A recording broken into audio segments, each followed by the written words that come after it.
There was an old farmer in Arizona who owned the best farm in the area. Everybody said his crops were the best, and people came from all over to buy their goods from him. Whenever people asked him how he was able to grow such good quality crops, the old farmer would say it was all down to his scarecrow. "That old scarecrow is one I have to thank," said the farmer. "He makes sure no crows or critters or pests come near my crops." The old farmer had built the scarecrow himself, and it was a fearsome sight. He spent months working on it to make it as scary as possible, and he knew how important it was to keep pests away from his crops. So he gave it enormous straw arms that stretched out about 6 feet, and big long legs that made it as tall as a tree. But the scariest thing about the scarecrow was its head. The farmer carved it himself out of a huge pumpkin. He spent countless days and nights perfecting his design until it was perfect. The scarecrow's face and head was so grotesque and ugly that even he was sometimes scared to look at it. But it was very effective, scaring away every rodent and bird that ventured near. The neighboring farm was owned by 2 young men who were brothers named Josh and Harold.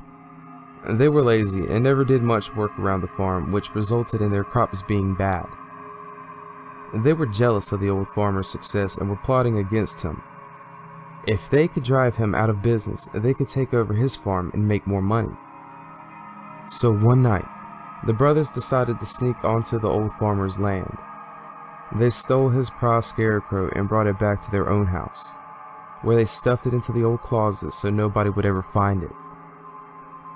The next day, the farmer woke up to find his hideous scarecrow missing and all his crops being eaten by rats and crows. He fell on his knees and cried, knowing that his farm would soon be out of business. Meanwhile, the brothers, Josh and Harold, were watching from their own property and could not help laughing out loud when they saw the old man's tears of grief. Hearing the laughter, the old farmer came over and asked them if they knew what happened to his scarecrow. The brothers looked at him right in the eye and said they had no idea where his precious scarecrow might be. "But you know I'll go out of business and have to sell my farm. I can't find my scarecrow," said the farmer. Josh just laughed in his face, saying, "That's just your tough luck, isn't it?" "Sucks for you," laughed Harold. The farmer walked slowly back to his house, his head hanging down in defeat and depression. That night, Josh and Harold had trouble sleeping, not because they felt any remorse, but because they could not get the image of the scarecrow's horrible twisted face out of their mind. They decided they would never be able to sleep as long as that ugly pumpkin head was in their house.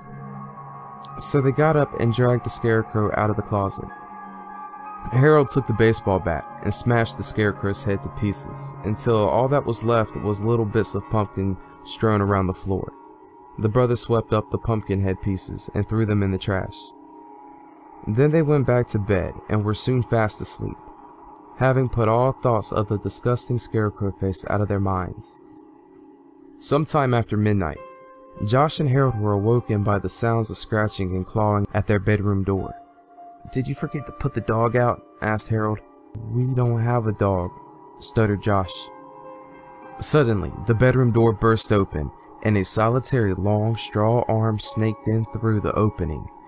Then a second arm thrashed around, followed by 2 long stick legs. The 2 brothers were frozen in fear and could only look with horror as the headless scarecrow's body rose up on its long stick legs and its long arms reached out for them in the darkness. Harold felt a cold, straw claw close around his ankle and screamed as loud as he could. He begged his brother Josh to help him, but Josh was already running out of the bedroom, fleeing in terror. He ran down the hallway, crashed through the front door, and out onto the moonlit road. He ran as fast as his legs could carry him, puffing and panting and screaming at the top of his voice.